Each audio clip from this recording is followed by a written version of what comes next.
journalistes. Nous sommes des bêtes fermées et au moment où on partait, il n'y avait pas de vol sur là-bas, sur Colombie. Donc, le motif de notre déplacement était échange d'expériences avec nos collègues de Colombie. Donc, à Colombie, il y a deux communes, Djilala et l'autre Manika. Donc, nous avons sillonné la ville, nous avons fait des travaux avec nos collègues, nous avons vu ce qu'ils font, on a discuté avec eux sur beaucoup de sujets. Nous avons parlé, par exemple, à Djilala, puis à Manika, nous avons parlé de gouvernance, comment ils font pour la sécurité, comment ils font pour la police, comment ils font ainsi de suite. Les mariages, comment ça se passe là-bas. Et puis, le fait qui m'a beaucoup touché, c'est les enfants, de moins de 18 ans bien sûr.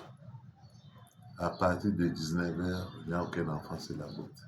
On arrête ces enfants et on attend les parents. Quand les parents arrivent, ils paient les amendes.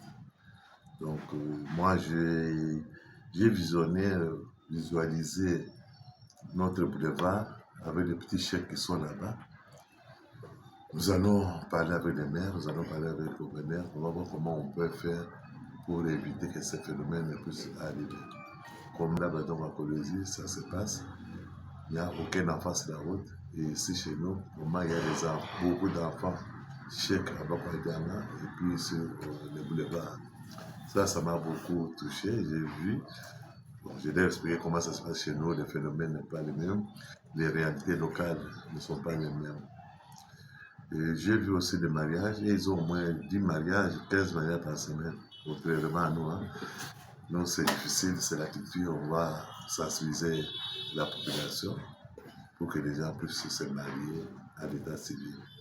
Et des mariages collectifs, c'est-à-dire plus de 15 personnes, 10 personnes, et les bourgmestres célèbrent ce genre de mariage.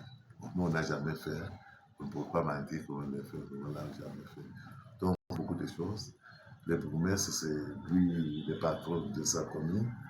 Il construit les maisons de la police, les routes, les hôpitaux. Mais on a compris que ils ont des redevances minières, ce que nous, on n'a pas.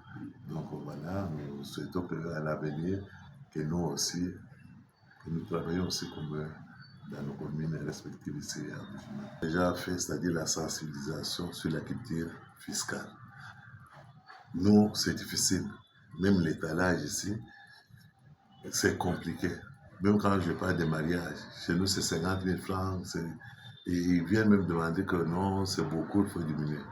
Les mariages, alors, c'est 200 $. Les déplacements, c'est 700 $. C'est pas on ne vend pas comme ça. Et les gens payent. Bon, ils peuvent discuter, mais ils payent. Et ils ont au moins 15 mariages par semaine.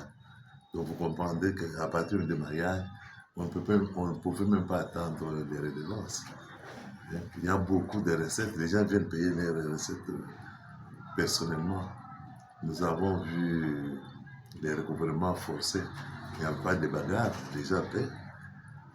Ça, toute la semaine que nous sommes allés là-bas, on a vu sur la route, les gens payent C'est question de culture fiscale. Il faudra du haut ou du bas à haut qu'on sensibilise notre population. Ou du haut à bas. Il faut cette sensibilisation-là pour la culture fiscale qu'on a.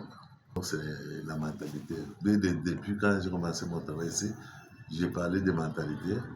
Vous disiez non, vous nous avez amené les choses de l'Europe, du Canada. L'Oualab, ce n'est pas le Canada maintenant. Vous ne me direz pas maintenant que j'ai l'expérience du Canada. À l'Oualab, c'est au Congo. À Lubumbashi, c'est au Congo.